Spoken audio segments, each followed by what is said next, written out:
Hello, everybody. I went back on Dr. Phil, so we're going to be talking about that today. Plus, we're going to do part 2 of our Jubilee reaction, detransitioners versus transgender individuals. Let's get into it.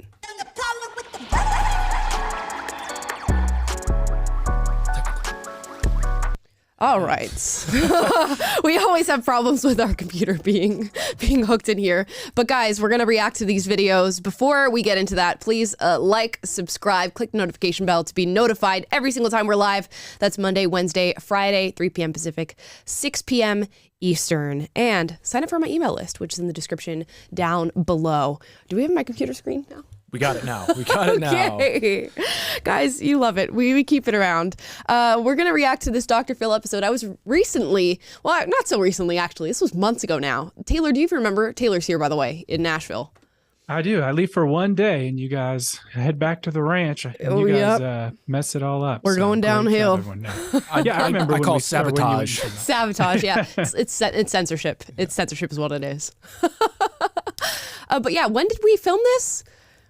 Several months ago. I don't know exactly. Several months ago. It's like fall. And Taylor was supposed to be in the audience here in this Dr. Phil episode. So you guys saw the first Dr. Phil episode that came out. That was me and the very, what's a good word for this man that we were up against? You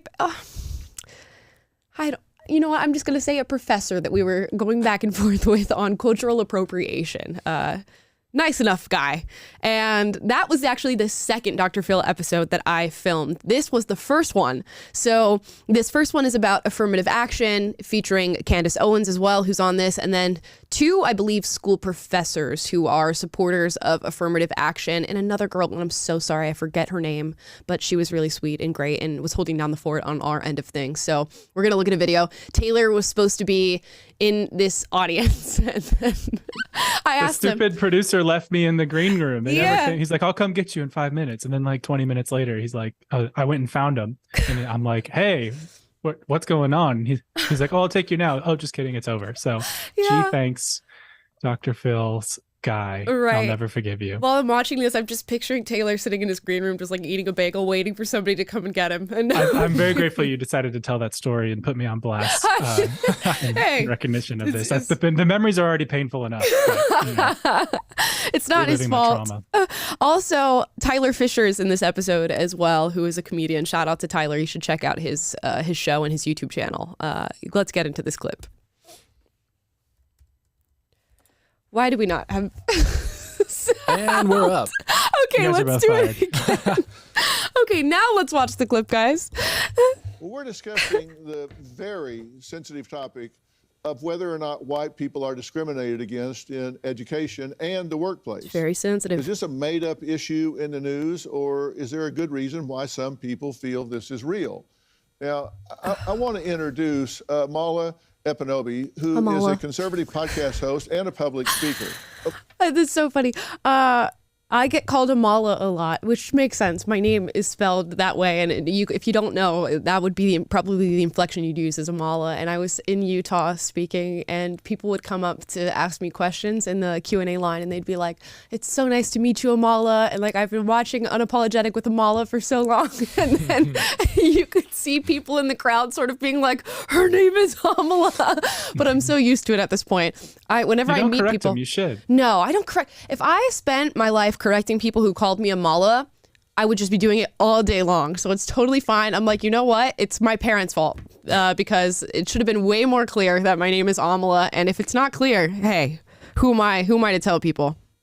Amala, you've been listening to everything that we've been talking about here. I said there may be a third factor here. They don't have the opportunities in some of the schools they're coming from to get prepared, and that has to be addressed, but we can get back to that in a minute. But what do you think about what we're talking about so far? Right, I'll talk to your example that you gave about the Monopoly game and a white person being able to run the track twice over and a black person starting after that. The solution is not to then pick up the black person and run them around the lap 4 times. The solution is to fix the game and make that equal, which would be a race-neutral future. We should not be looking at race when it comes to college admissions at all. I can tell I'm so nervous in this because this is obviously the first episode I did of Dr. Phil. First, like, super big TV show to be on where it's just like people all over America just have this on their TV running in the background while they're like doing laundry and stuff. So I was so nervous to like make my points. And the way my brain works, especially in scenarios where I'm talking to people who disagree with me, I am constantly listening and like zeroing in on everything they're saying. And if I had like a Google sheet that came out of my brain, it would be 1,000 different arguments that are all like spun and twisted and trying to make the connection before it's my time to speak. So that's the way my brain works, and I'm amazed that real sentences come out of my mouth when people call on me. So. You're thinking faster than ChatGPT. You just have to slow it down. You're too fast is the problem. Yeah, I guess I do need to slow down. That is the problem. And when it comes to things like affirmative action, if we truly said we cared about minorities, it wouldn't be disproportionately affecting Asian Americans, as Candace said, like it is now. Why do we not care about that minority group? We absolutely care about all minority groups, just like we care about all students. But I think everyone has a significant misunderstanding of these policies. Let's hear They're it. comprehensive or holistic in nature. This is one factor among many other factors. And then we say, across all those factors, looking at these and taking them in tandem, is this student best prepared? Because it's not just about your intelligence, that's important. It's also about your drive, about your resilience, about your ability to overcome challenges, and that's what makes you successful.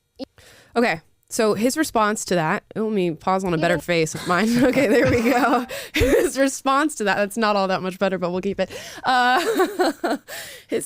So he initially said, you know, if we're looking at life like a game of Monopoly, white people are starting off playing the game with $1,000 in the bank, and they're starting off with 10 properties, and black people are starting off basically in jail on the Monopoly board. And that very well might have been true historically, and I think that's something to be acknowledged. But like I said before, that does not mean you take black people and you go, oh, well, here's $2,000 and here's 20 properties, and why don't you go around the Monopoly track a few times and see what all you can gather up and see what else you can take from other people. The goal, I don't know how Monopoly works. I don't know if you can tell. I've never played Monopoly, but the solution would be to clear the board and say, hey, we're all going to start out equally at 0, and we're going to see what we can accomplish throughout this game. Not to just let them run around the track like they're doing with affirmative action.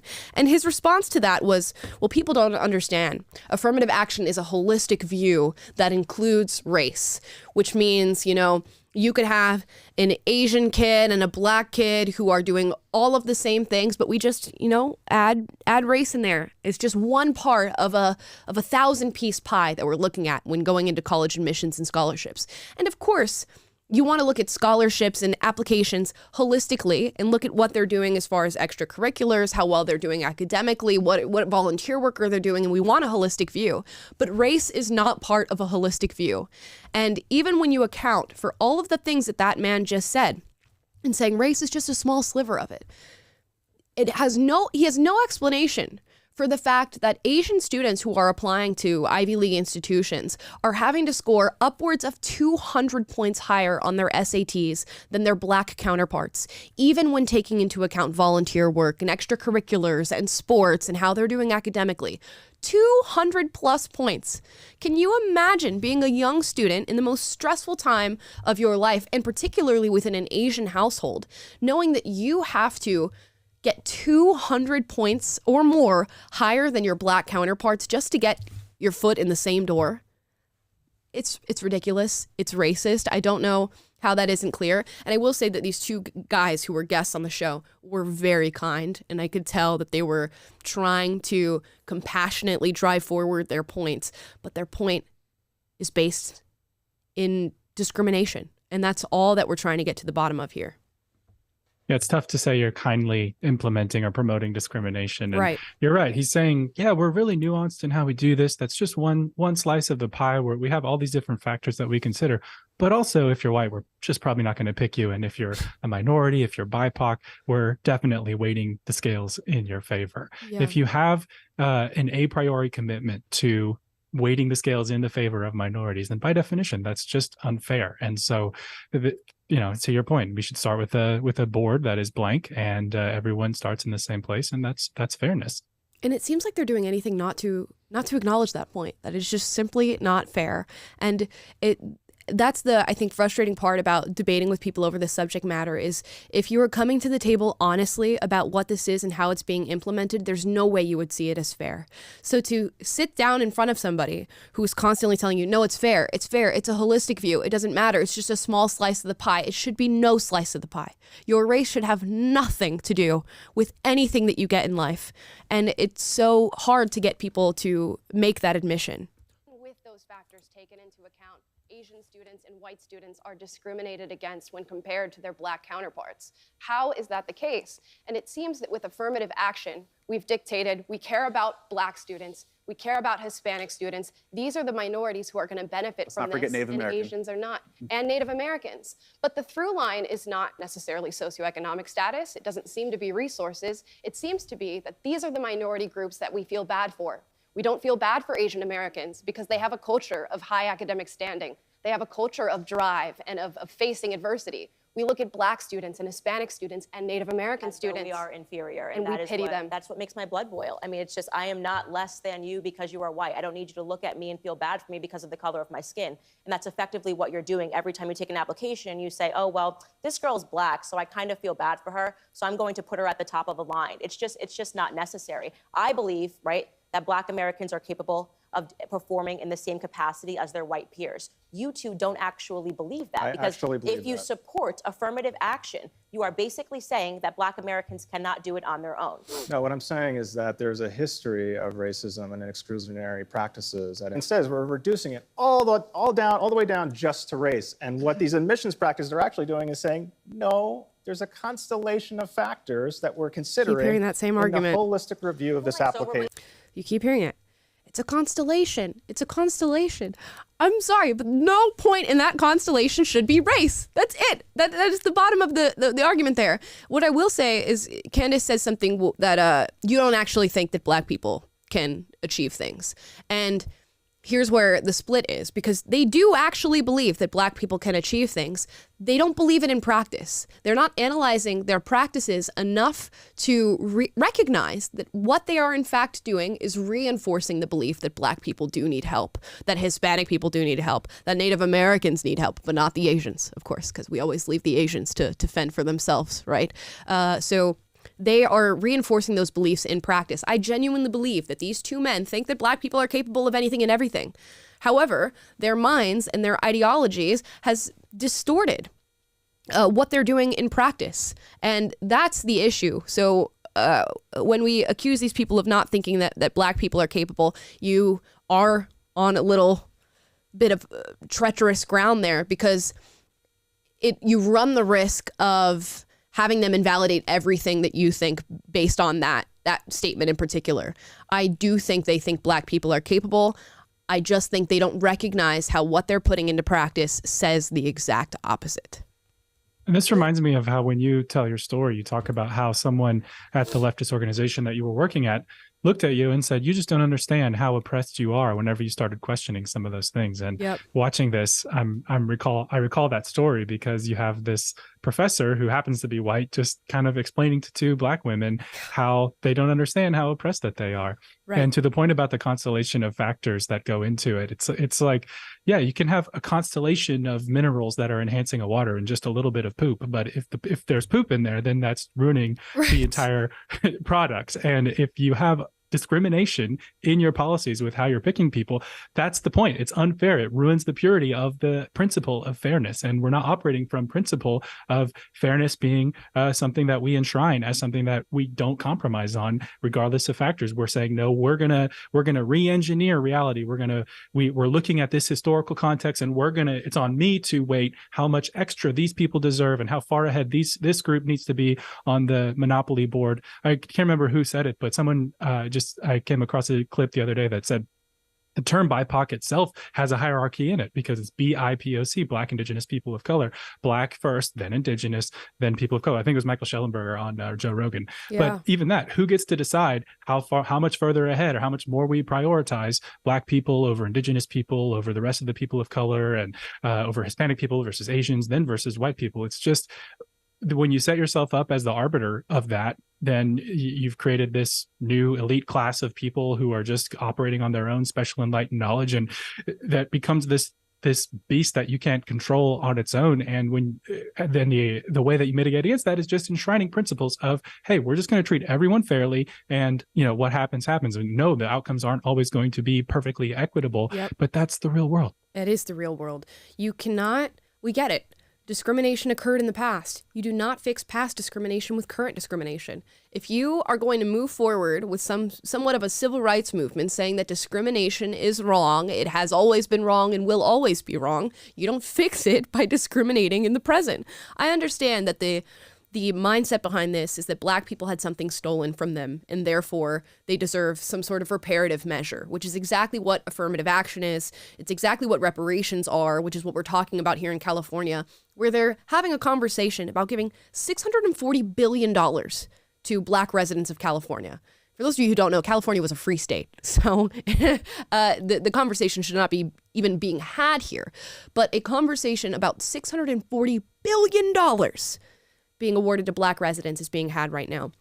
The issue I take with affirmative action and conversations about reparations, these are totally logical conversations to have if something has been taken from you. But the Black Americans who are living in the America of today, there has not been anything taken from them.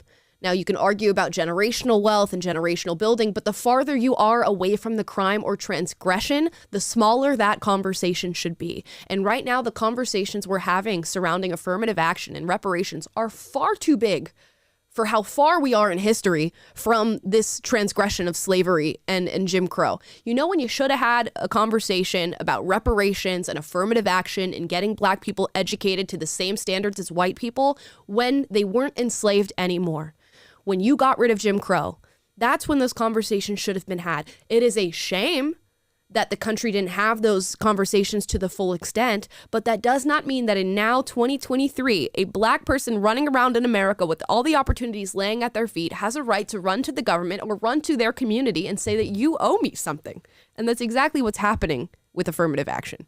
Race from the applications is basically making it about race. You're saying these are the Black people, these are the white people, these are the Asian people, these are the Native American people, as you mentioned. But as one of the audience members said, what about people who are of mixed race? I'm of mixed background. What am I supposed to mark on an application? Am I supposed to mark multiple boxes? And plus, if you are painting people as an oppressor, if you're white, that's and a then terrible saying thing to that tell you're someone to do. oppressed, well, it's the truth because you believe in color, affirmative action. So I said mark Black. If you're a mixed student, I'm in an interracial relationship, so I can speak to this. I have a son that's half white and a son that's half Black and a daughter that's half white and half Black.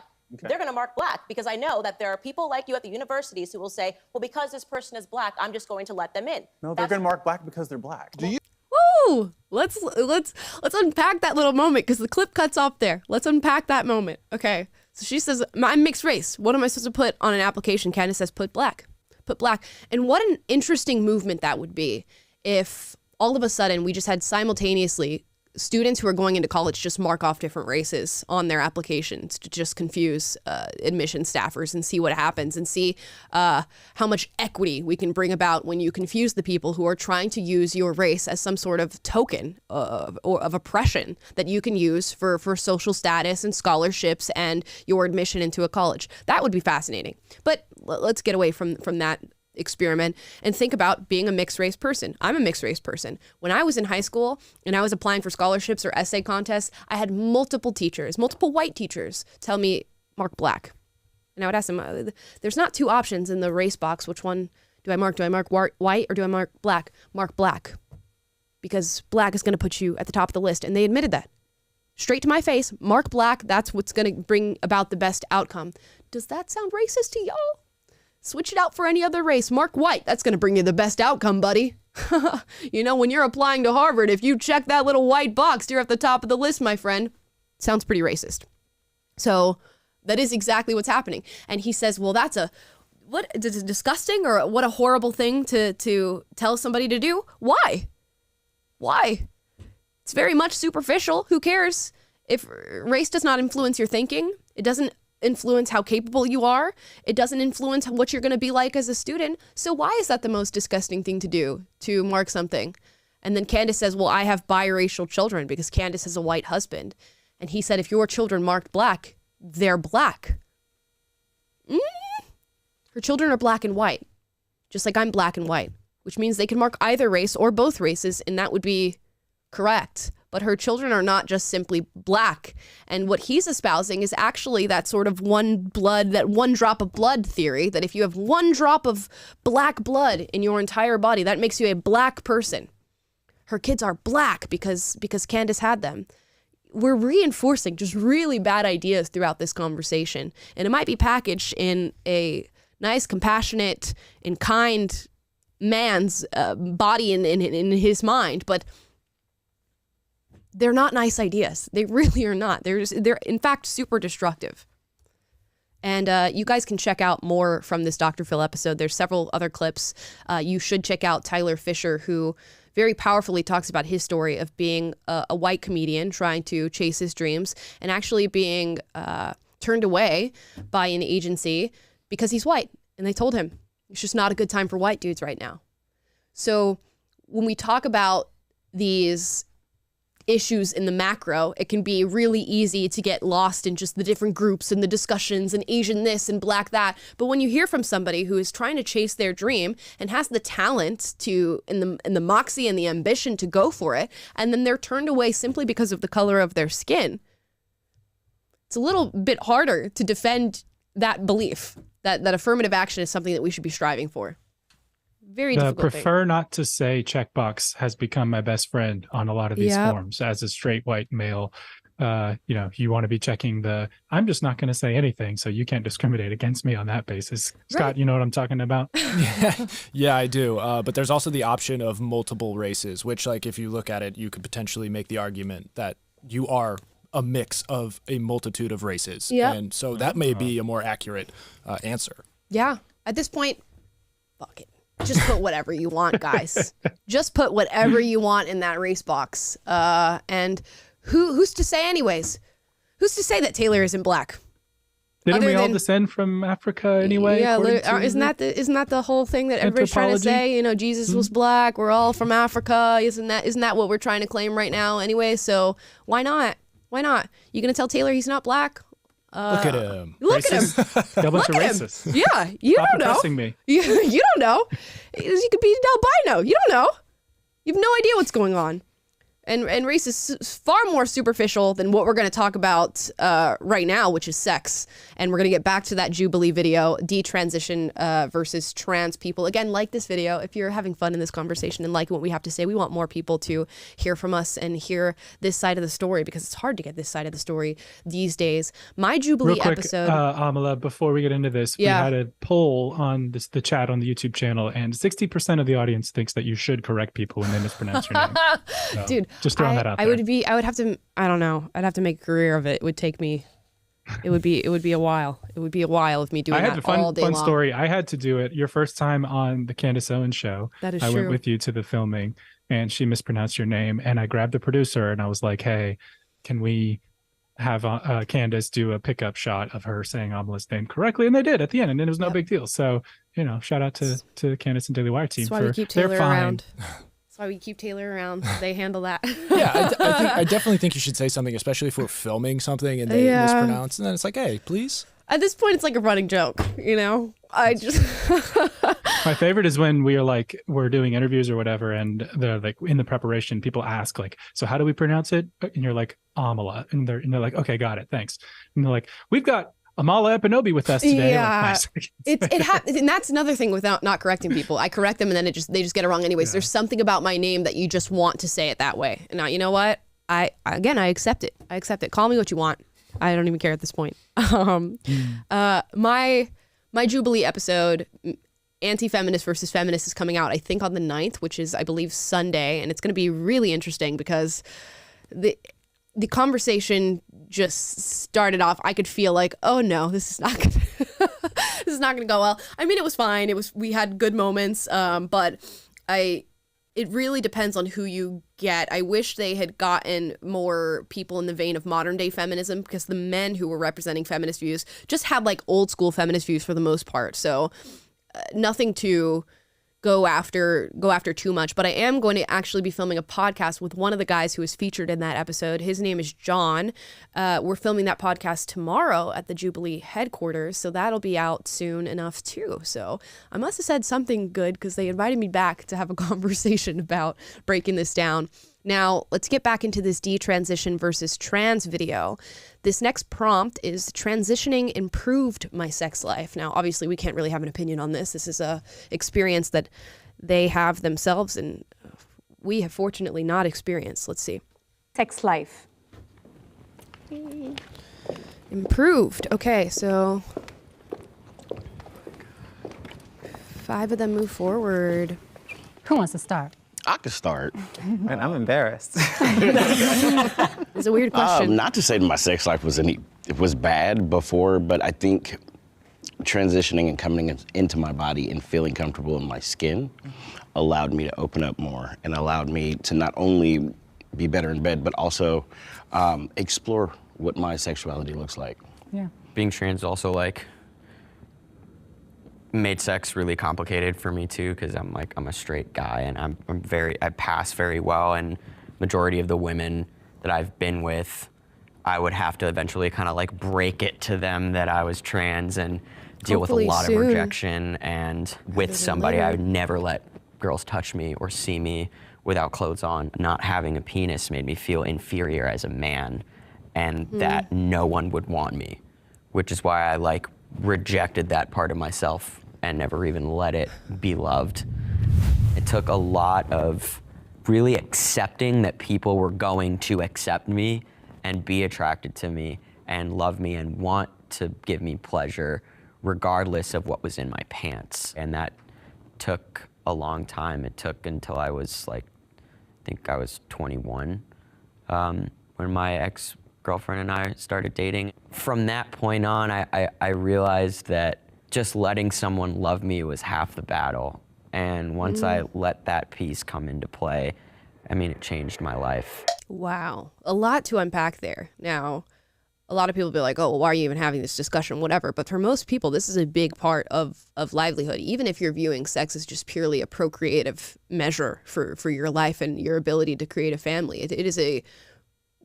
it's not a marginal part of really anybody's existence. So to hear this is really, it's kind of devastating to hear from people who are battling with this, but also trying to find love and find somebody to accept them. I cannot imagine what the struggle must look like if you already are waking up disliking what you see in the mirror and feeling an incongruence with your mind and your body, and then trying to add somebody else to that equation. That is really, really interesting. What a dynamic. But I can also understand what Lucky said of, oh, I had this perception of myself. Once I had my body match the perception that I had of myself, I feel more comfortable. Interesting stuff. I'm curious to hear from the detransitioners here on, I imagine they're going to have conversations about some of the side effects of having undergone medical treatment and how that affects the body, which has not been touched on here yet. And I'm also curious to see if the trans people admit to any medical issues that they have now got to deal with because they have transitioned. Because right now we're just talking about feelings, and once my perception matched my mind, then I felt more comfortable with myself. And that's one part of the pie. But the other part is just medically, what is that like for you now that you've transitioned? And real quick, I just have to respond to this sentence that was said, that not having a penis made me feel inferior as a man. That's just a sentence that is so on the nose that really independent of this individual person. I mean, I have compassion for them, but who told you that you could be a man without a penis? That's a lie. Right. And that whoever led you to believe that and told you that you could is responsible for that feeling of inferiority and perpetual disjointedness. And going down this route there is no path of not feeling inferior as a man without a penis, because you can't be a man without one. And that's just a statement of fact. It's not hateful. It's just, that is the truth. And I don't know. Having him say that sentence, it was just so on the nose. I had to respond. Yeah, it's just it shows just how twisted things have become. Of like, it shouldn't even. I mean, it's no wonder that the discomfort is there and the uncomfortability is there, because somebody sold you a false bill of goods and told you that this is a possibility, that there is at some point, there's a point where you cross the threshold into manhood here, and there isn't. There just isn't a point where that threshold is going to be crossed. It's just really, really unfortunate. Do you want to go? You want to go? Y'all can go. I'll go last. I mean, so even though I detransitioned, in the beginning, especially when I was on hormones, like it increased my sex drive a lot, and there were a lot of aspects to that was like enjoyable to explore my fluidity for sure. I was able to date a lot of people, and I think like from detransitioning, it's like the opposite of that. Like my sex drive completely changed. Well, I'm assuming this is a biological woman who was pumped full of tea. So that'll probably do that, especially to a female body. I would imagine that would have that effect. Way that like there's good aspects to not being horny 24/7. It helped me be more comfortable in my body, even with detransitioning, which sounds weird, but like having a trans male body was like so different from the norm. So like I had to accept certain parts of myself. So like even with detransitioning, it helps me accept like certain parts of myself that I don't have still. Absolutely. I did identify as a gay man before I transitioned. And like those relationships, I feel like I always kind of had like out of body experiences when we were like intimate. And even after I transitioned, before I had bottom surgery, I like, just like the anxiety and the dysphoria that I would feel whenever I was intimate, or like a partner would try to be intimate with me, was just like crippling. Yeah. So then when I had surgery and I felt more affirmed in my body, and everything it feels right to me now, I'm finally able to have those intimate connections with people and form those deeper bonds. So it's really helped me a lot. I'm so happy for you. That's amazing. Thanks. Yeah, of course. When I came out as trans and I was 18, I moved to Miami, and it wasn't until I got my gender affirming surgeries where I was where I did like lose my virginity, because I was just not comfortable doing that. I was like, I'm not presenting in my best light, and I think I could get there.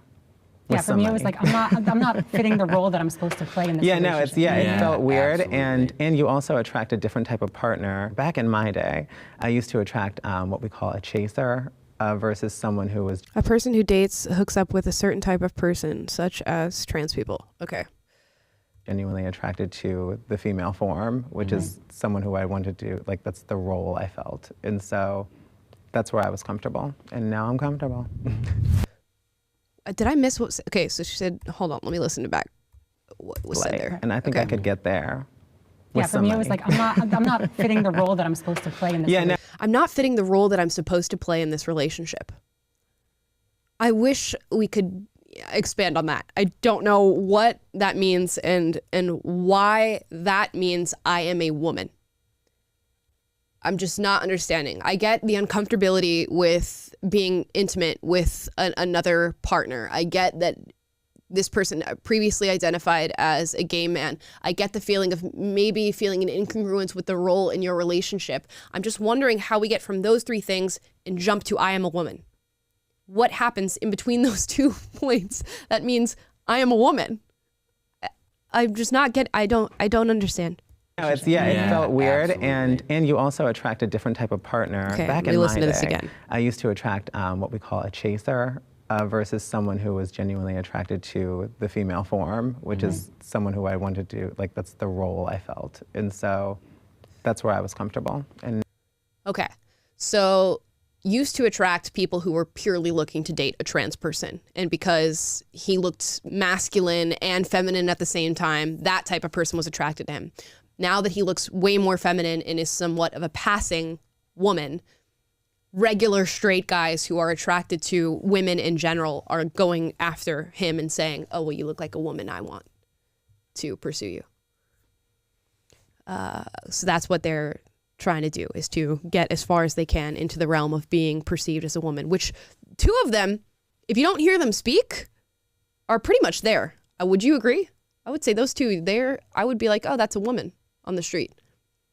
Fairly close. I've learned to be have my antenna up these days and be skeptical when you see some certain signs. But yeah, I can admit that in passing you might mistake some of these people for women. Right. On my Jubilee podcast, Jubilee Middle Ground, that's coming out on Sunday, they had a trans man who was a male feminist on the panel. Didn't notice until it was said. And I was like, wow, you got me. I didn't notice. Now I'm comfortable.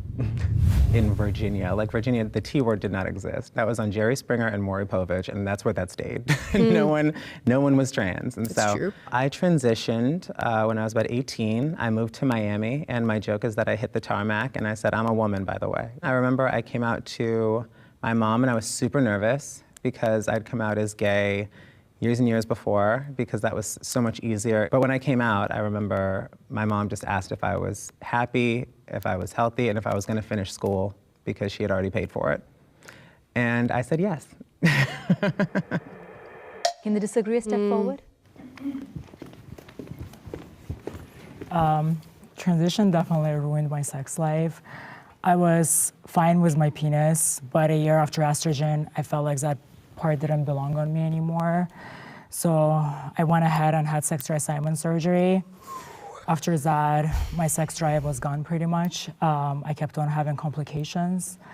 I wasn't able to keep my new vagina open despite rigorous dilation. I had multiple revisions, including colon vaginoplasty. I just got some of my sex drive back last year when I started detransitioning with testosterone, but it's kind of traumatic to have male sex drive back without my penis. Also, I want to say that sexuality is fluid. My sexuality has definitely changed once I lost my testosterone. Before, I was strictly attracted to men. After I lost my testosterone, I was attracted to people in general because now I didn't have this male sex drive, so I couldn't relate to men as much. As I wanted to have sex, but I just wanted to hold hands and cuddle. So much going on there. So much going on. What a roller coaster. How you make it to the other end of all of that switching on you, I mean, kudos to this person for being here and saying, here's what I went through and here's all the back and forth, and being able to see through what is probably a really clouded experience of having to flip back and forth and all this stuff. What is also another interesting through line is how many of these people saying, well, I identified as a gay man prior to transitioning, or I identified as a lesbian woman prior to transitioning. And Deborah So talks about this a lot. A lot of these individuals who end up transitioning are simply just gay men who are feminine and maybe have a hard time accepting that about themselves. Not to say that that's the case for all of these people, but there does seem to be an element of, oh, I'm a gay man, I don't want to be that. Maybe I will transition to be a woman, or you begin to convince yourself that because you are a gay man, that means maybe you are a woman deep down in your brain, as many of these people believe. So it's not surprising to hear that that's the background for a lot of these individuals. But interestingly enough, even though they switched in their identities of, I previously identified as a gay man, now I am trans, they're advocating that if kids come to you and say, I'm trans, you should affirm that child and you should take them to a gender clinic and have them seek medical care from a professional. Even though they changed their minds about their identities in a very deep way, a complete flip here. They want kids who make this decision for themselves, essentially on a whim, that they feel like a boy inside a girl's body. Those kids should be able to medically transition. It doesn't make sense. The math is not mathing. It does not add up. And now my body dysmorphia / actual gender dysphoria as well is worse than ever before. I do feel like I'm stuck in a surgically created body. I just don't think I've been really myself by trying to become a woman. Yeah, so transition did take a lot from me. It seems like Shape, I believe is her name, has worked through this a lot. There's just purely no emotion in saying, this is what I went through. I did this, I did this, I did this. Now I just feel like I'm living in a surgically created body. There's just nothing there anymore, which makes me think this has been processed as far as it could possibly be processed. And it seems like she's very much accepted the position that she's been placed in, and what a position that is. Wow. And I think the reason why I think Shape introduced themselves as he, she, they. So I guess there's no wrong way to refer to Shape. But it seems like Shape has the best head on the Shape's shoulders because they have figured out how to find their identity not in sexuality and not make that the primary thing, and work their way, having gone to the extremes in all directions that you can go by making your sexuality or it's part of your identity or the foundation of your identity. That failed Shape, and now he, she, they is clawing the he, she, their way back to a place where you're identifying based on your personality, based on your experiences, based on a more holistic sense of who you are. And that's where it should start. That's where a healthy sense of identity starts. And, you know, one of the things that Shape said was sexuality is fluid. And I think that to a large degree, that's true, not in so much in the sense of like all this, you know, everything's all, you know, identifies whatever, non-binary, but more in the sense of, you know, you can separate your sexual experiences, things that give you pleasure or arouse you, from the core identity of who you are. Just because you have an experience or something turns you on doesn't mean you need to adapt your entire identity around that immediately and permanently, and entrench yourself in a community or worldview that tells you that is where that's the box that you're now in, that's what you need to stay, and here's the path that you need to go down, whether that's the path of activism, whether that's the path of gender transition surgery or whatever it may be. It's like a healthy sense of self is, you know, sexuality. I'm not saying that it has nothing to do with it, but I am saying that it's a much smaller part, just like we say with the race conversation. Like don't this is the problem with identity politics and the way that this modern way of thinking has become, is everyone wants to just categorize everybody. And it's like, no, be an individual, be who you are. And then you can place your experiences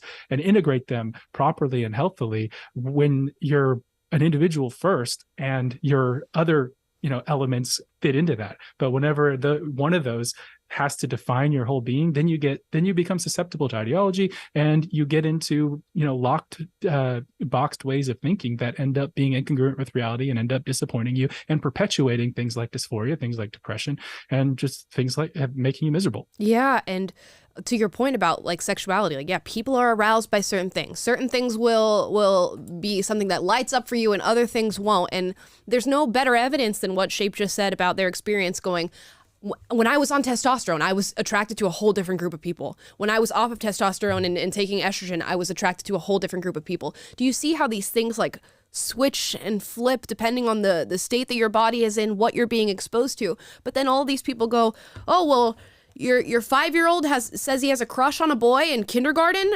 He's gay.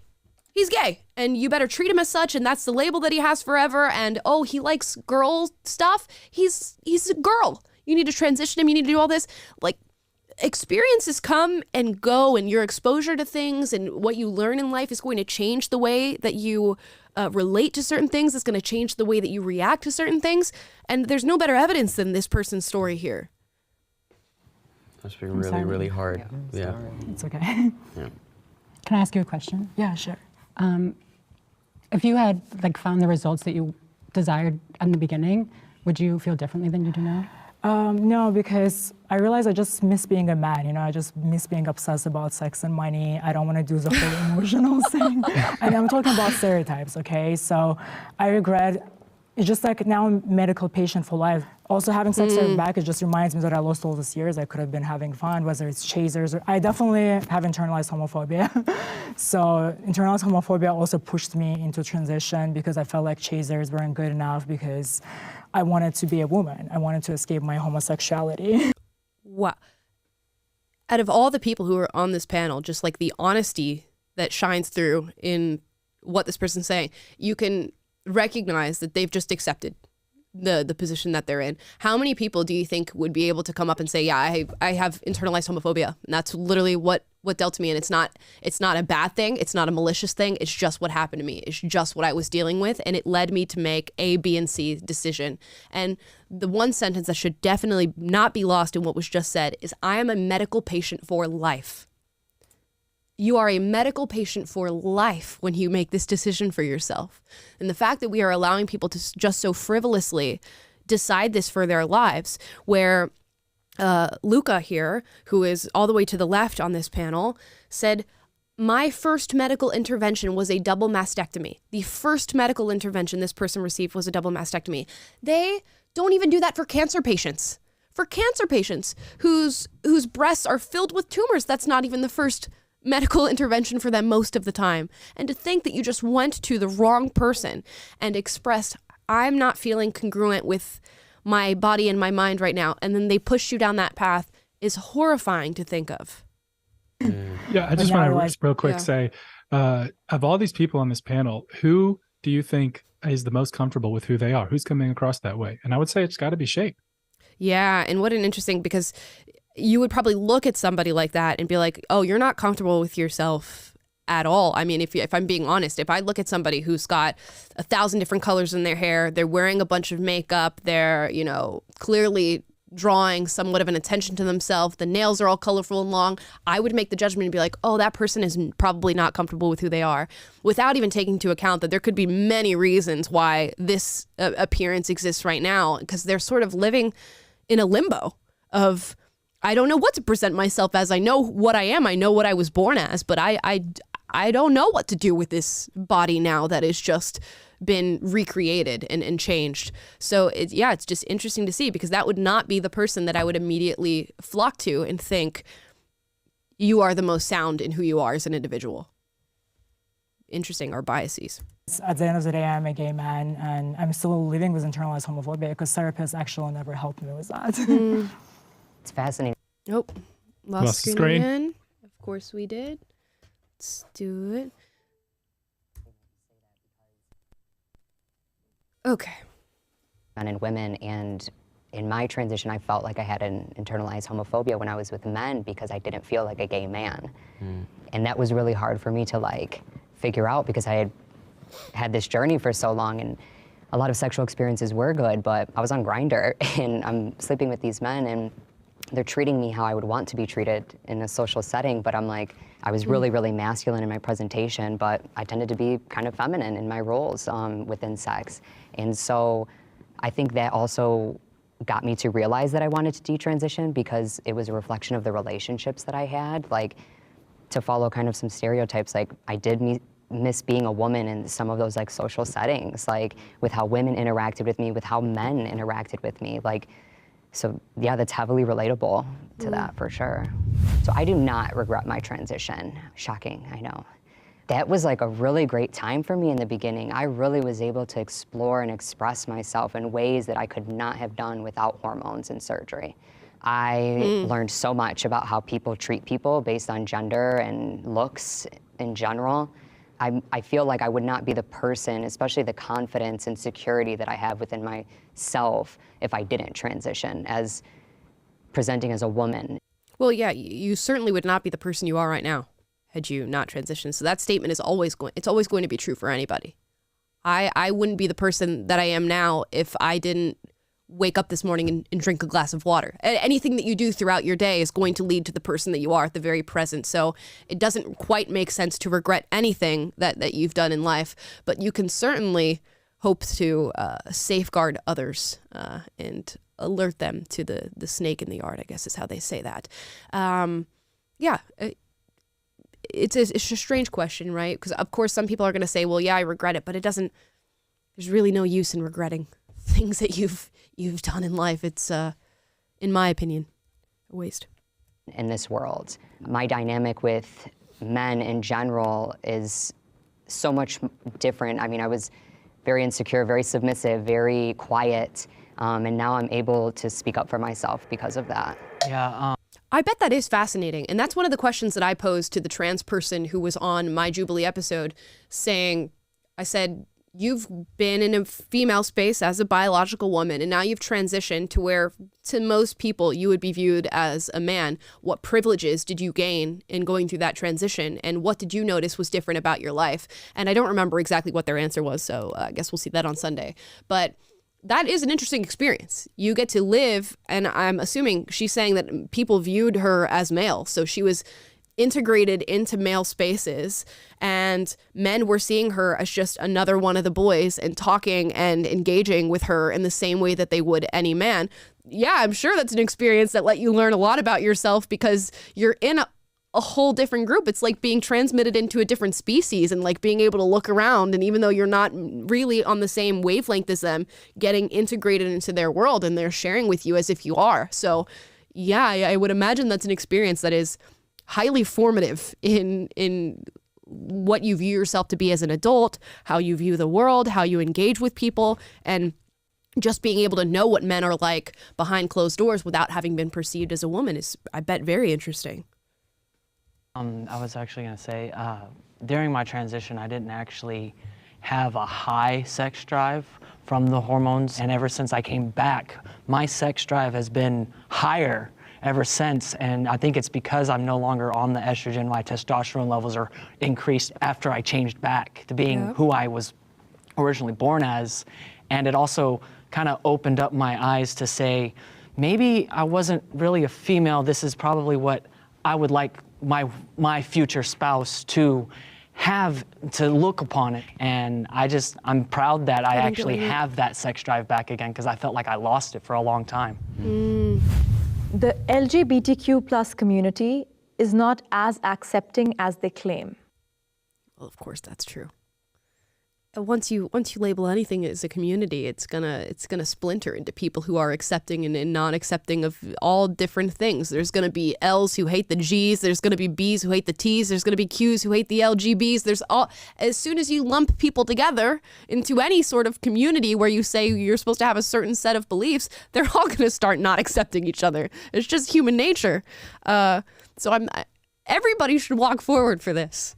It's just on pure principle alone. Everybody should walk forward.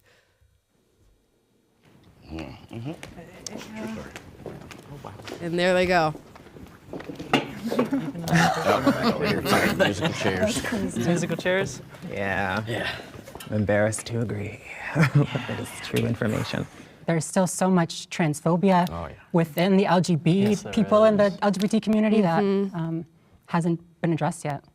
Shoot, there's transphobia within trans people. Absolutely. When I was transitioning in high does that school, work? I searched for acceptance from the cis hetero world. And now I feel like I'm doing the opposite and searching for acceptance from my own community half the time. Like when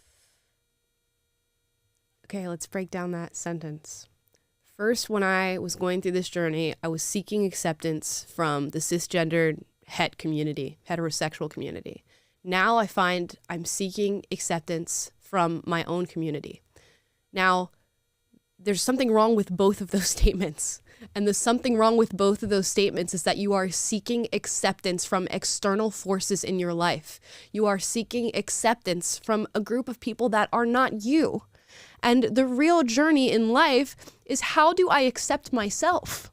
And how do I recognize that this is the body that I was born in, this is the mind that I was given, my thoughts are going to shift and change, my values are going to shift and change, but how do I love what I have been given and what I have to work with and strive towards an ideal within that space? But we have now decided we need to search for acceptance from other people, and everybody's doing it, mind you, everybody's doing it. Everybody is searching for acceptance in their own ways, and that's something that we have to figure out for ourselves and decide where our blinders are. But if you continue to lead a life where you are constantly in this perpetual search for somebody else's acceptance, you will always be miserable, because there's never going to be a community of people that fully accept you for who you are, because they are not you. And that's just the unfortunate thing in all of this. It seems like a lot of these people are just searching to be accepted. They're searching to pass as a woman. They're searching to pass as a man, which means your entire perception of yourself and how much you love yourself, you gauge on how other people respond to you, how other people accept you. And you're already starting off on the wrong foot. It's a really dangerous way to think about yourself. When I was in college, the queer community on my campus hated me because I did like heteronormative like guy stuff. I played lacrosse, I was in a frat, but like I wasn't that guy, I guess, that they had in their head. And every time I would go to the LGBT club meetings, I would get like they would stare into my soul. Like I was just this awful thing. And it's always just made me feel invisible and small in whatever space I'm in. And I find that just really disheartening. And it happens in a lot of other cultures and communities as well too. So it's funny that just happens. You mentioned like the transitioning in high school part and like that shift from you know, searching for acceptance outside and then turning around and then having to search for acceptance within the community. Yeah. Because I did notice that when I was still living as a trans man, when, you know, when I passed really well, all of a sudden it was like I wasn't welcome in these spaces anymore until they knew, and then you get that icky feeling of like, you only want me here because of that. And you know, now I have the D-trans aspect where no community wants me.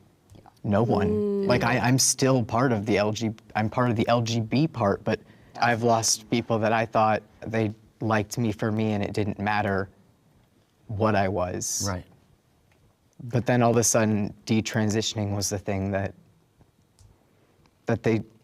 I've been called a traitor. I've been, me too. You know, it's, Me too. They don't want me. The rest of the world doesn't want me. That's not true. That's not true. It can often feel that way. But it feels really isolating. Like, this is not a club. It's not a club. And it's not like a personality trait that I'm just taking up, and God forbid one day I change my mind. I won't, but like, or something happens where I have to detransition, I would hope that the people who stood by my side through everything else would still be there for me because of who I am, period. Hope. And not because of an effing label over my head. And even when I transition. Yet we're all here like fighting for these labels. It's so wild. Yet we are still acknowledging the existence of an LGBTQ plus community. Everything that was just said in there negates the existence of an LGBTQ plus community. What if they want to live on the principles that they just espoused? You should disband that, and there should be no such thing as an LGBTQ plus community. But it will exist, and they will probably continue to perpetuate the very community that will never find congruence, because community, it doesn't work like that. It doesn't work like that. Taylor, are you going to say something? Just that. Yeah, like you're kind of saying, talking out of both sides of your mouth when you say, like, unless you accept my labels and define me according to my labels, and, you know, accept the way that we are supposed to think about the LGBT community and all of our tenets and all this stuff, and you know, unless you're fighting transphobia alongside me and you're an ally, then you're not accepting me. And then at the same time, but the real people who would really stand by me it wouldn't matter about my labels at all, because who I really am is not attached to any of those labels at all. It's like, well, you can't have both of those. You can't like blackmail all of your family and society into accepting these labels and then also believe that you're not really defined by those at the end of the day, and that people who really love you don't care about those labels or shouldn't care about those labels. And I think earlier in the video, Samantha said, you know, when I came out as a woman, I told my dad, like, you know, you need to accept this or bye. Yeah. And that's so manipulative. It's like it's a blackmailing the person who loves you most in the world into indulging your delusions. Because let's say it's not this particular thing, it's, you know, some other thing where you think you're a unicorn or, you know, who knows what. But like, a person who loves you, they don't hate you just because they don't agree with your belief about yourself in this particular context. And to say that unless you agree with me, I'm going to cut off a relationship, the problem's on your end of things, not on theirs. And, you know, I mean, you have disagreements with your parents, obviously, and you're still able to have a relationship. And that just speaks to this underlying reality that we all know deep down, that what matters most is not all these labels. It's not all these sexualities and genders and race stuff and all.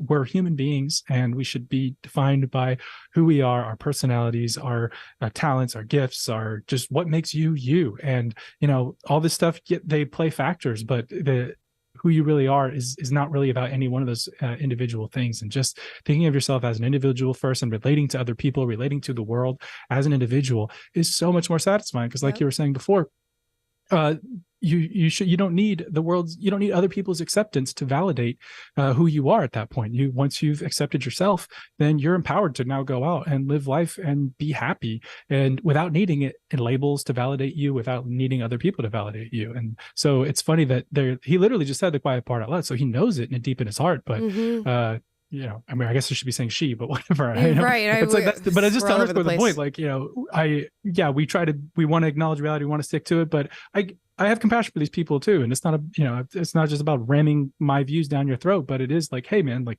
I get it. Yeah. And you mentioned Samantha and the parent thing. Parents are so often just pushed by the wayside when it comes to this whole entire topic. And Parents are losing custody. They're being told, if your kid says that they feel like a different gender, you must immediately affirm that and do that. Where's the conversation about a parent being able to grieve the loss of their child? Because that is what is happening here. A parent whose child comes to them and says, I want to change my sex, you are losing the person that you've known, that you've raised from baby to adulthood now.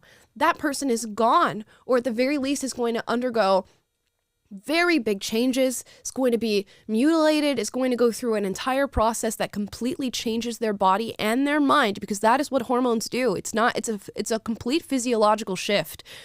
Where is the space that those people get to grieve? There is none.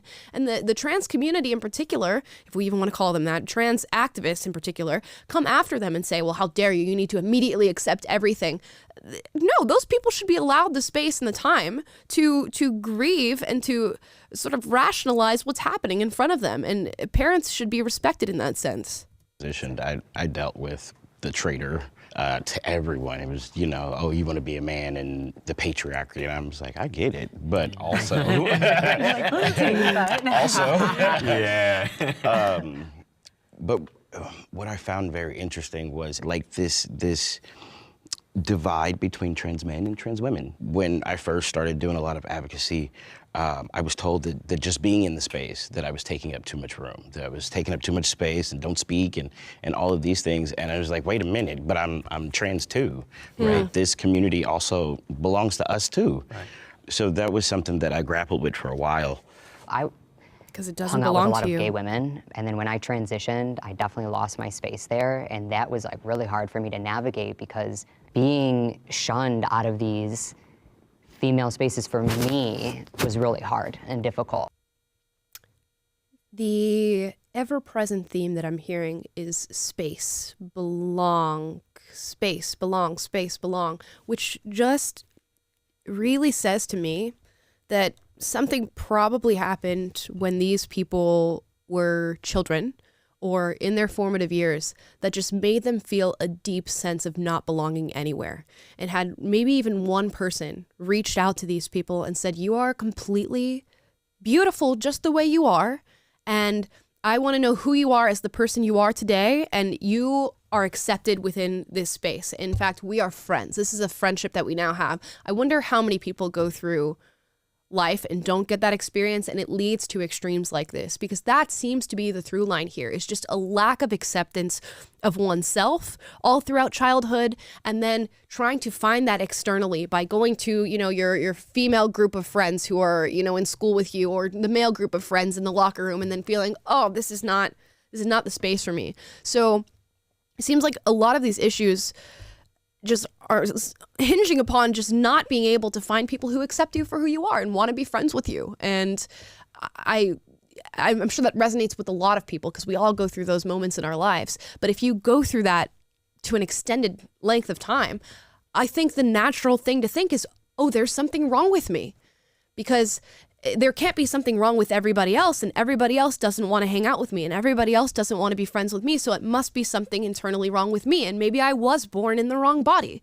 And you wake up every morning and you hate yourself because you think that other people hate you, and I can guarantee you other people are just living in their own world, and they have no idea what their actions are causing and how much they are affecting individuals across from them. And I would say for the most part, people aren't going to bed at night being like, you know what, I'm going to wake up tomorrow and I'm not going to accept Jennifer, and I hate Jennifer and she doesn't belong here. Although they might practice that in their daily lives, they are more concerned with their own insecurities and their own failings in life than they are with anything that has to do with you.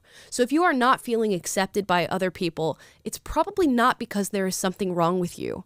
And you should beware of the people who are willing to sit in front of you at, say, a gender clinic or a psychiatrist or a therapist and go, well, yeah, there must be something wrong with you, and we can fix that with X medication or hormones or surgeries.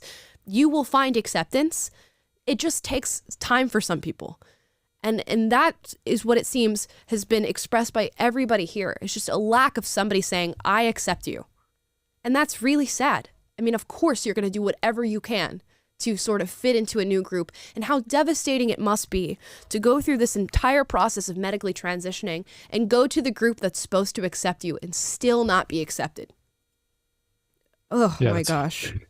That's horrible. I was, as you're talking, I was reminded that I had a youth pastor once who said, if you're worried about what other people are thinking about you, don't, because they aren't thinking about you. They're thinking about themselves. And I think that that's just a reality. I was listening to this playlist of Akira the Dawn, who does these like remixes of Jordan Peterson and Jocko Willink and Joe Rogan and people like talking with like weird trap music over it. I don't know, but it's like super motivating. So I was at the gym and there was one track with David Goggins, and he was talking about how when he was young, he moved around a lot. He didn't have his father present, all this, and was at a new school and had to, go to lunch. And his first instinct was to try to like work his way into the popular table and play the game and put on a face. And he was like, I caught myself performing as somebody I'm not. Of course, he uses colorful language, so he was like, and I was bullshitting, and I was going throughout my life trying to earn the approval of these other people that I didn't even like and didn't even care about, didn't even like what they were doing,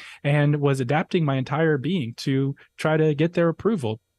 And he's like, one day I just decided, F it, that this is bullshit. I'm just going to go and sit at a lunch table by myself and be content with the fact that I have accepted myself. Yeah. And over the course of time, he did that. And he was like, you know what? I'm just going to sit at this lunch table by myself, eat my lunch, and just be confident in the fact that I don't need this validation from other people. And as he did that, guess what started happening? A lot of people started congregating, and his lunch table became the lunch table that everyone wanted to be at, because that confidence, just people saw that and wanted to follow it. And it's funny that we're often so afraid to just be ourselves, not and being ourselves, not by adopting all these external identities, but by simply accepting ourselves. We're so afraid to do that, but it's when we do that is when your life begins to actually take shape, and when who you are actually begins to flourish and blossom, and people are attracted to you, and you begin to find your place in the world, and you start that healthy path on your life. But to your point, you can go until you do that, until you come to the place where you're like,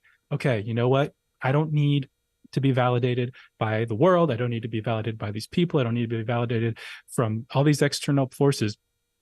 Until you can spend a lifetime searching for that. And your life has hardly started and has not started until you're free of that. Yeah. And then it's not until you do that that you recognize that other people are just walking insecurities, and you start to look at the people who were once mean to you or didn't accept you, and where you would have felt like a deep hatred or fire, or you would have felt like you needed to change something about yourself, you feel pity for the people that you see running around acting the way that they act, because you can see through it. It's like looking through glass when people are full of hatred and vitriol and they're bullying and all this stuff. It is everything that they hate about themselves being projected onto the world. So you can let that influence your view of yourself and say, I need to change something about myself. Or you can look at that person and go, oh, I'm so sorry. Somebody comes to you and says, you're fat, you're ugly, you're this, I am so sorry. And whatever you're going through, I hope there's somebody there to support you through what you're going through right now, because it doesn't seem like you have that support. And I'm sorry to hear that. And then you move on and you go about your day, because that is literally all it is. We're going to finish this video and get into super chats. And then when I got to the trans male community, there was a lot of competition. Who looked the best, who passed the best, like that was very difficult. Oh yeah. Fortunately, I had a full beard, so it was like an easy, like, you know what I mean? Like, but still, like, I heavily resonate with trans men still, and I definitely resonate with trans women from detransitioning and gender nonconforming people. So it's like, where do I belong? You resonate with everybody. You resonate with everybody because these are human experiences. There is no one place that you belong. There's no metric for seeing who you resonate with the most and then saying, I'm a part of this tribe. Everybody has gone through what you've gone through in some capacity, and that's what's being lost here. There's no need to go and find a community of people that you need to belong with. And I think some people have recognized that on this panel. Weird position to be in, because it's like one community, like I said, doesn't really want you, but you don't fit in. You can't really go all the way back, so you don't fit in with the rest of them. Man. We just shouldn't have to categorize. We shouldn't have to float around, wonder where we belong. We have the other detransitioners, but even then, we're all still vastly different individuals who have vastly different life experience, political views, religious beliefs. Right. You know, you're not just detransition. Yeah, exactly. That's so experience how we talk about community. Right. In some ways, it's empowering, because it feels like even though all this happened, you're being seen as an individual for almost the first time after, spending my high school years being lumped in by both the LGBT community and the rest of the people in a category. but it's also very isolating because you don't have really that community support that other places get. Bye. I just got to say, as they're talking about this, the LGBTQIA plus community seems to have I'm picking up a similar dynamic to something I recently experienced with my volleyball community. So 6 years ago, I moved to LA, picked up beach volleyball, met a ton of people, and I spent years playing volleyball with pretty much the same 50, 60 some odd people every weekend, and went out with them, hung out all the time, like on the weekends. And, since moving away, I have like a couple that I'm still friends with, and like going beyond just that hobby. And I actually just visited last weekend and played a little bit and met some of them. And I was talking to guys I've known for years, and I'm like, so by the way, what do you do for work? Right. Because I haven't talked to them since I left, of course.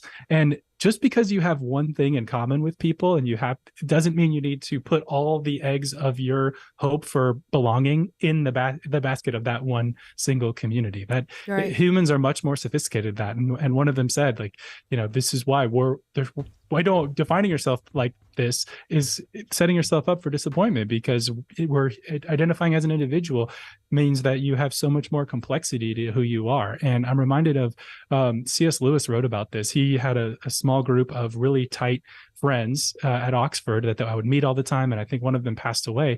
And he wrote about how, like, in a cluster of friends, there are different people draw different parts of you out of you. Different people relate to different things inside you. And you should think of your friend circle as like, hey, this person, I relate to them over this, and having like, it's like a circle that's holistic. And you might have a friend over here that has absolutely nothing in common with a friend over here, but all that speaks to our complexity as human beings and as individuals.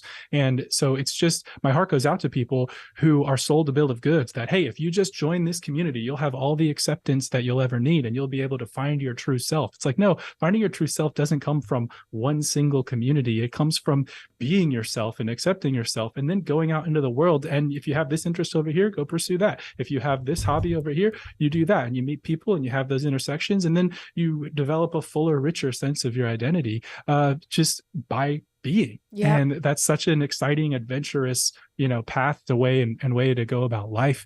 And my heart goes out to people who are handed a box and just say, yep, this is all you get, because of course it's going to disappoint you. Yeah. The worst thing you can do is corral yourself into one community. Like, it's never going to be fulfilling for you. Unfortunately, it just doesn't work that way.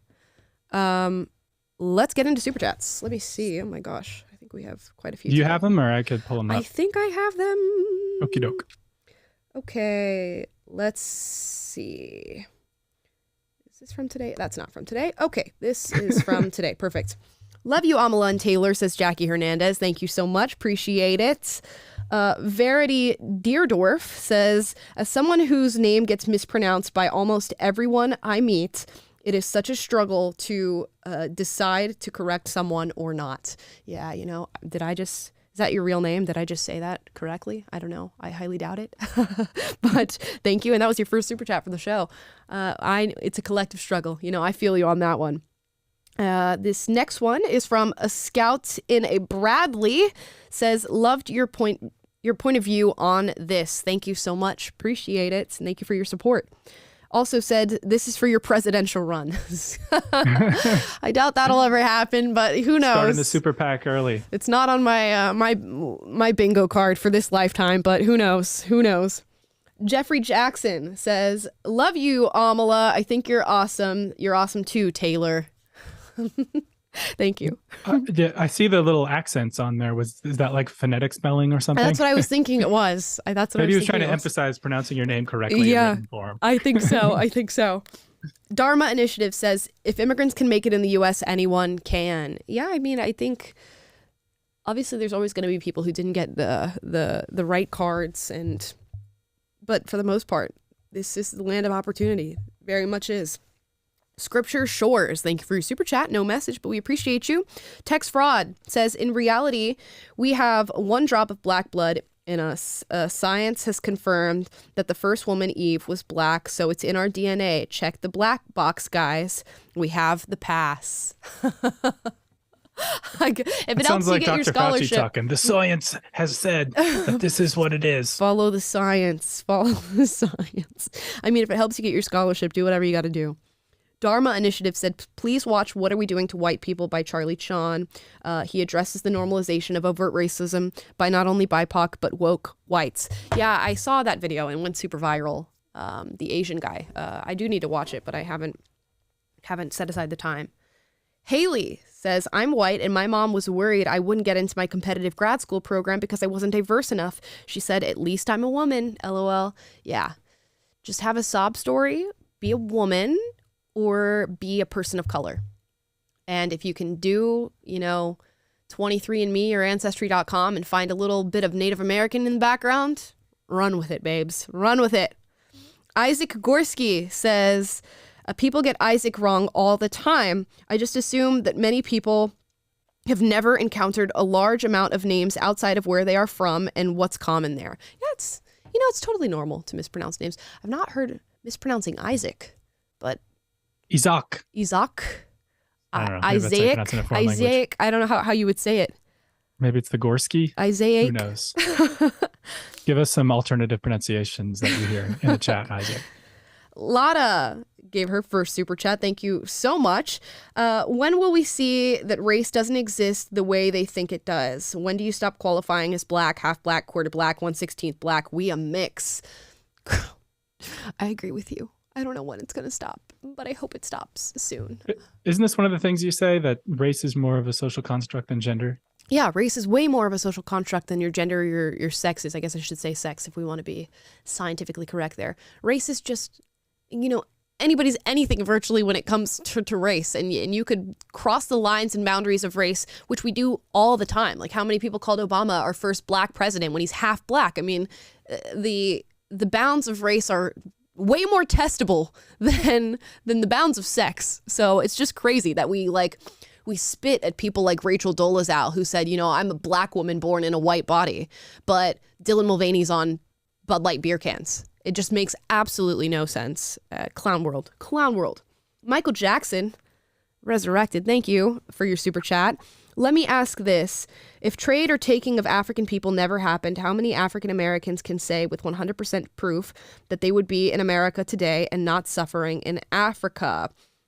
First super chat from Michael Jackson. Yeah, I don't know. I mean, I would say not everybody in Africa is suffering, so that's a point to hone in. But at that time, they probably weren't doing the best, especially since they were being sold into slavery. But that is a point to be made. I mean, America is one of the greatest countries to ever exist, if not the greatest country to ever exist. And now there's a lot of African descent people who are living here. What are the odds that would be the case if not for the slave trade?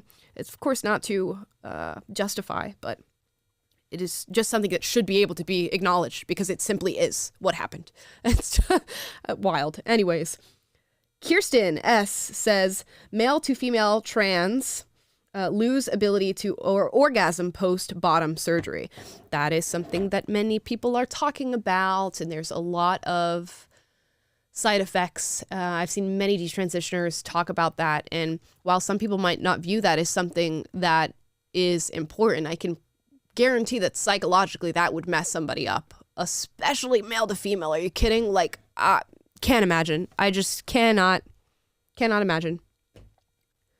Next, 1800 Young Trash says, Dr. Phil's show is ending. Amala, this is your chance to take this show in front of a live studio audience, go on national TV and make Oprah money. I don't think I'm going to be Dr. Phil's successor. I don't even think Dr. Phil has a successor. I think it's just...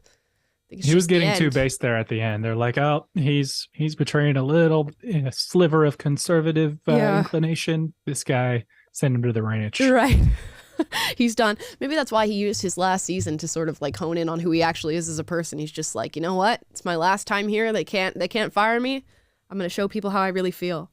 Mm-hmm. The View did reach out to Amala once, by the way, but they chickened out. They did chicken out. But that's Didn't all right. want none of that smoke. Didn't want that heat.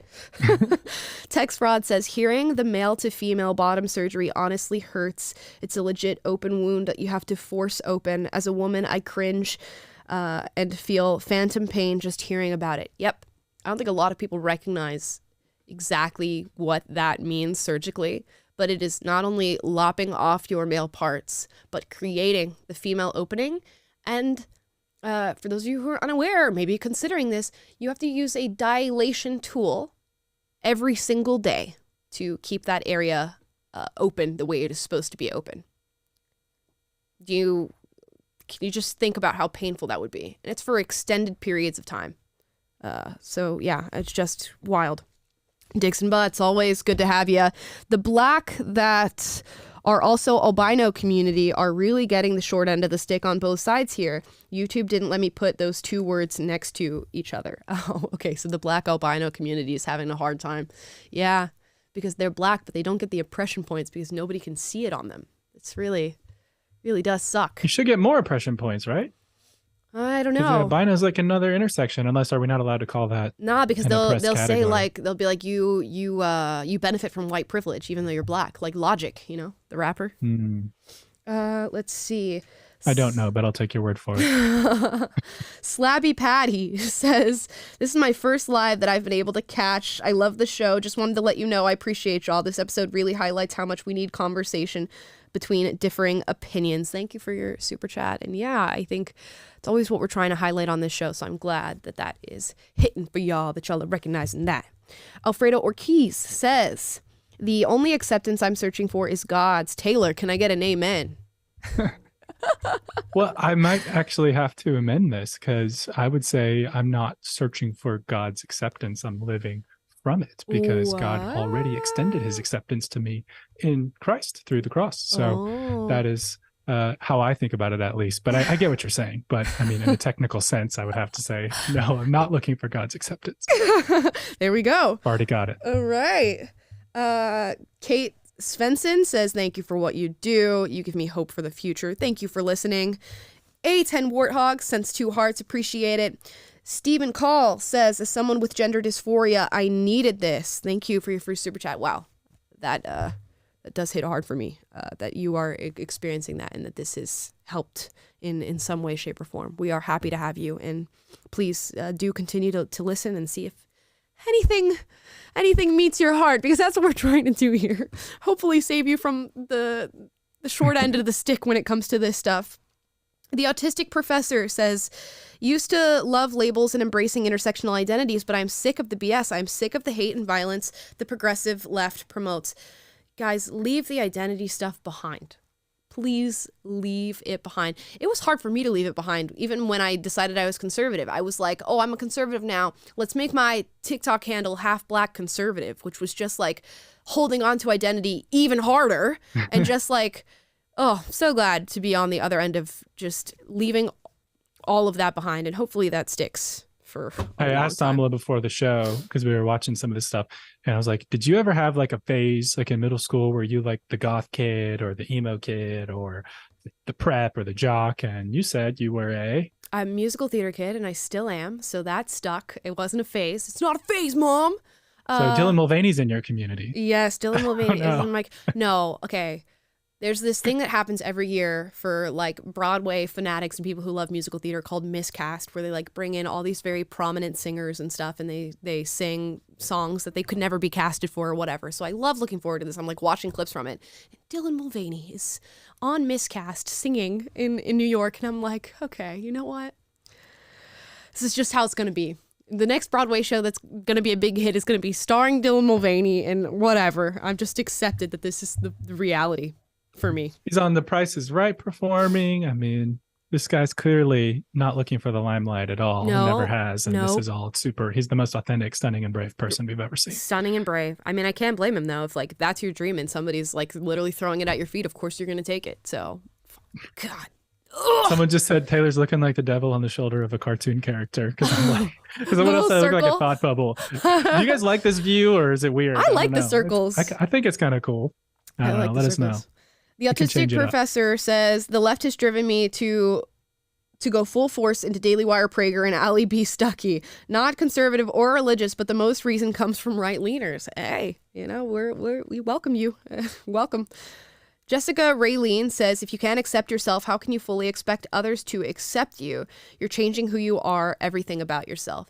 Yeah, I mean, that's the tough pill to swallow. And of course, when you're a teenager, it's so hard. Nobody wants to hear you need to accept yourself before other people accept you. Like, nobody ever wants to hear that, especially as a teenager. You're just constantly searching for external validation. But it honestly, it is the truth, because if you don't understand and accept yourself, what are you even putting out into the world that you want people to accept from you? Like, you need to find out who you are first before you decide what other people are even accepting. So if you're on a journey to find yourself, then why do you need other people to accept that from you? Because you don't even know who you are yet. You haven't even figured it out. You haven't even packaged the product you're trying to sell. Dharma Initiative says, to unite the human race, we need a common enemy. Look at 9/11 and how the U.S. was united. The only force I can see uniting the globe is an alien invasion. I don't like to think that that's the case. I don't think we need a common enemy, meaning we need to have a fighting force driven towards one thing. I think you could have common ideals and something common that you're all striving towards. I think that's necessary. And until we can figure out what that is, I think we're going to have a hard time. You could also have a commonality in outcomes that you don't want to see. If we could start agreeing more on what is something that's unacceptable, then we would be more united as an individual. I don't necessarily think we need an enemy. I just think that an enemy happens to be a really effective way to get people on the same page. And it's unfortunately. And to your point, when you clearly define your ideals, then you also can clearly understand what is a threat to those or what is antithetical to those, and you have moral clarity. That's why, in the aftermath of a tragedy, you always want your leaders to come out and just say, in no uncertain terms, this was a heinous act of evil. We condemn this unequivocally, just because it creates moral clarity and defines, hey, this is what we're striving towards. This is not who we are. This is not what we want. But that's what's also so pernicious about the affirmative action conversation that we reacted to earlier. If you are saying that we need to discriminate, we need to sacrifice the principle of fairness on the altar of equity, then you're destroying that common shared goal. You're saying that's we're no longer going to define ourselves by the principle of fairness and say that we're all striving towards that and agree that that's good, and the opposite of fairness, discrimination, is bad.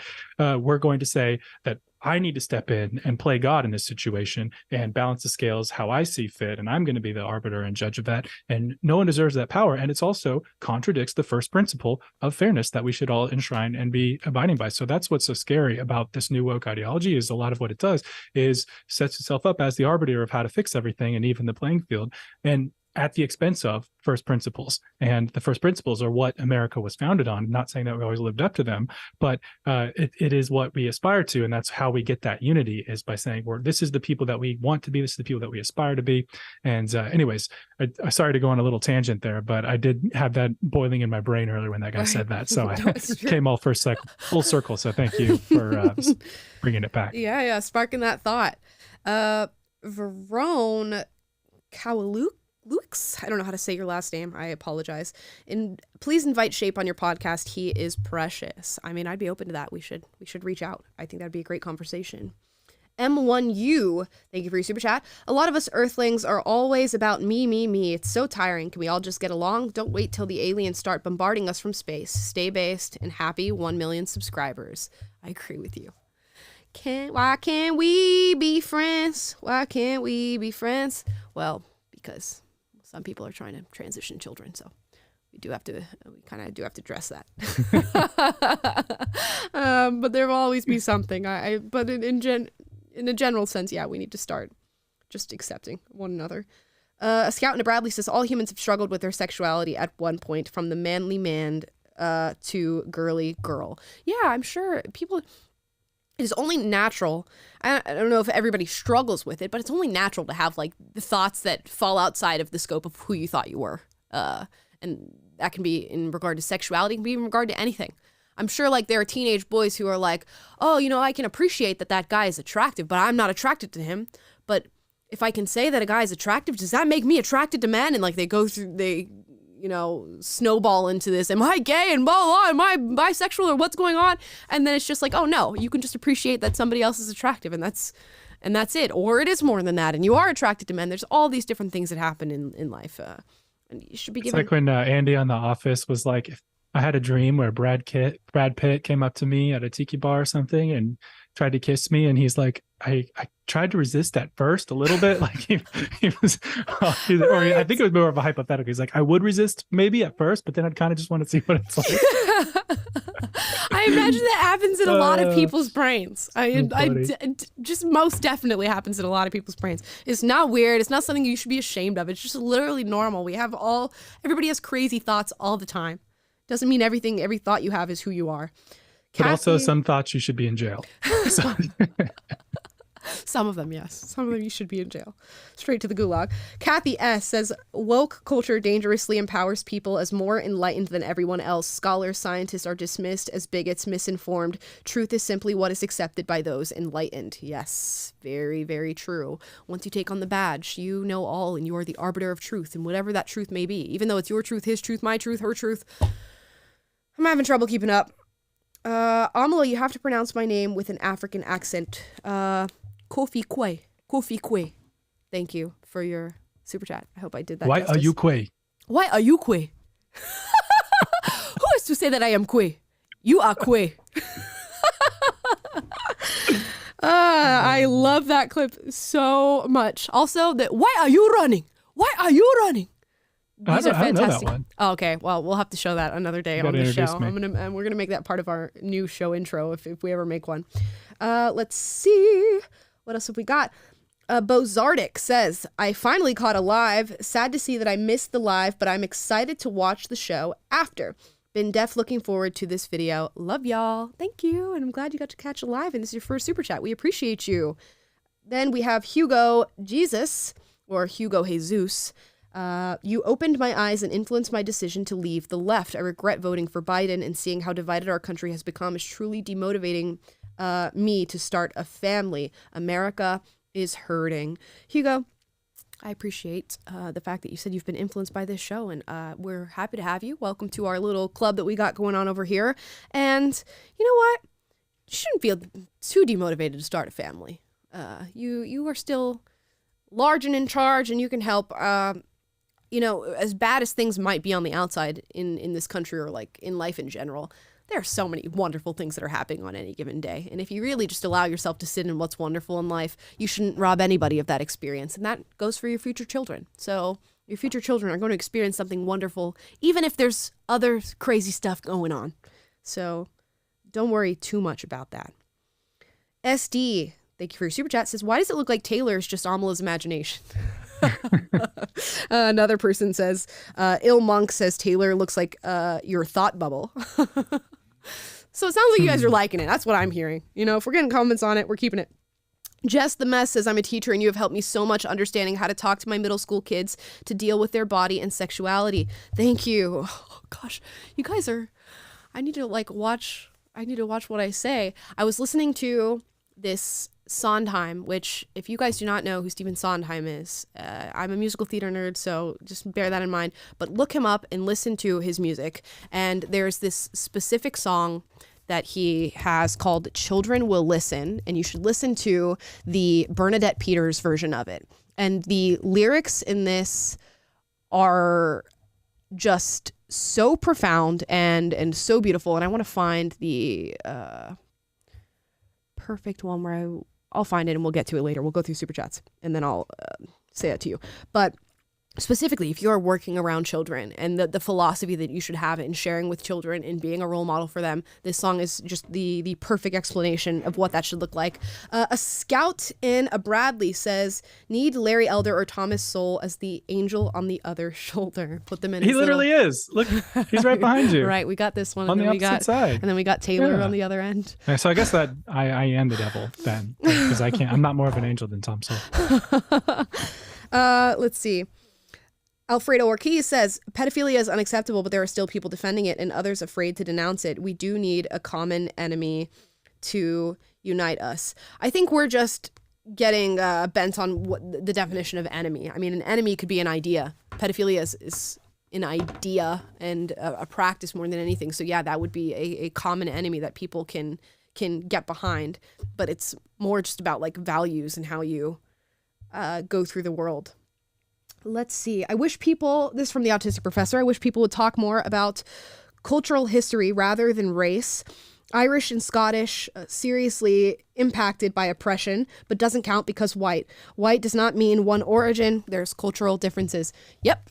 I mean, yeah, it's a struggle shared by many. They're all saying, you know what? I went through a lot of crazy stuff. My ancestors went through a lot of crazy stuff.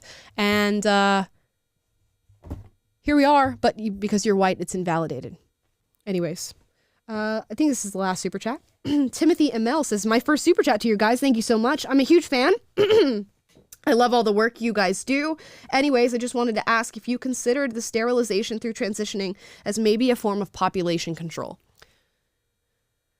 Not necessarily. I do just think it's a side effect of transitioning. I don't think anybody is necessarily like coming at this with like the nefarious idea of this is going to be the way that we stave off population growth, because there's quite honestly not enough people identifying as transgender for this to be a problem that truly affects the population. I don't think that's the intent behind this, but it would be a side effect if it happened in scale. Yeah, there's a stronger argument probably for abortion being something like that, but even that I think is more of a side effect of just bad perception of bad politics or bad perception of reality. There, we did miss one from Slabby Patty. Okay. He said, I just find it so perplexing that we went through a time where labels were terrible and we fought against it. And nowadays society builds their personalities based on a label. Crazy. Yeah, we are all flipped upside down. Another one from Astro Creep Spider says, Amala, you should look to the upper left and Taylor should look to the lower right so it looks like you guys see each other. Love the show. Been watching for a while. We are always constantly, well, Scott is the one who's always worried about that. And he's the one who handles all that because he is more of a perfectionist in that sense. I just am going where the wind takes me, so I don't even know.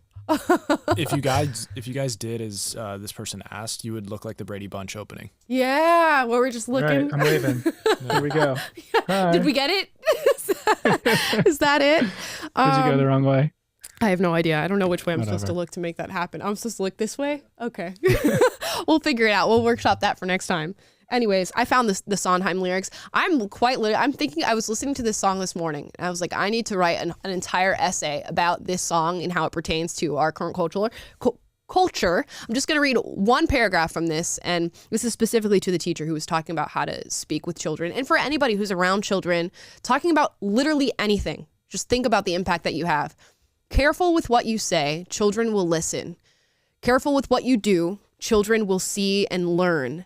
Guide them, but step away. Children will glisten. These lyrics are written wrong. Tamper with what is true, and children will turn, if just to be free. And careful before you say, listen to me, because children will listen. Children will listen.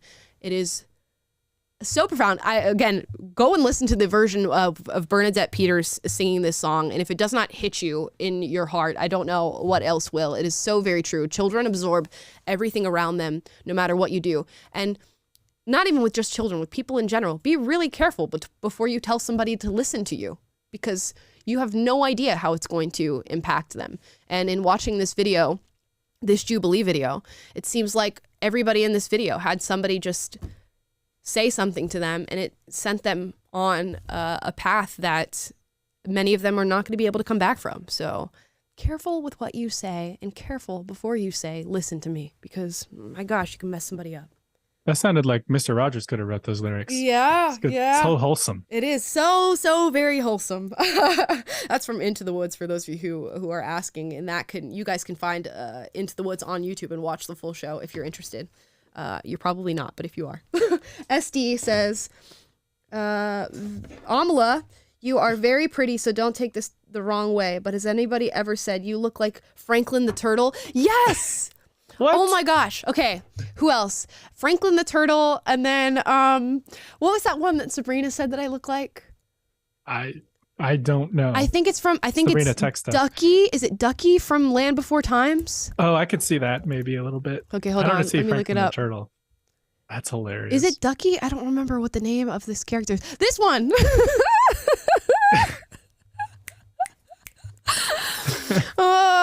I'll take it. I think they're cute. Let me see. Franklin the Turtle. I do have a very turtle looking face. You know what? I'll take Franklin. Franklin's cute. See, guys, this is why Amala can take it because she's not craving people's acceptance, like we talked about. She's secure in herself. So you can say she looks like Franklin the Turtle, and she doesn't get all insecure. I think I do kind of look like Franklin. We kind of have the same like little jaw shape going on.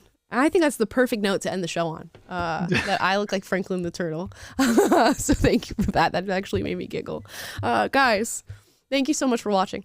Please leave a comment down below how you felt about these videos. How do you feel about Dr. Phil and affirmative action? How do you feel about the detransitioners versus transitioners on Jubilee's Middle Ground? Also, be on the lookout this weekend when my episode of Middle Ground comes out, male feminist versus female anti-feminist.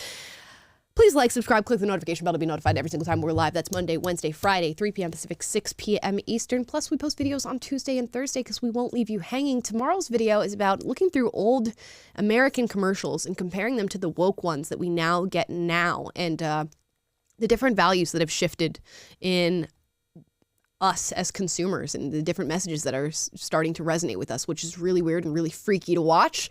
But yeah, you guys can see that video tomorrow. Sign up for my email list by going to the link in the description down below. Also, sign up for our Discord if you want to talk to like-minded individuals who are free-thinking and willing to have conversations. If you are feeling a lack of acceptance, which I think was a big theme in today's episode, join our Discord. Start talking to people. There's a bunch of people there. And if you are accepted by no one else, you are accepted by the people on this show. So welcome, and hopefully that saves you some heartache later down the line in life. Thank you all for being here. And let's work on accepting ourselves before we get back to tomorrow's show. That's your homework. Bye, guys.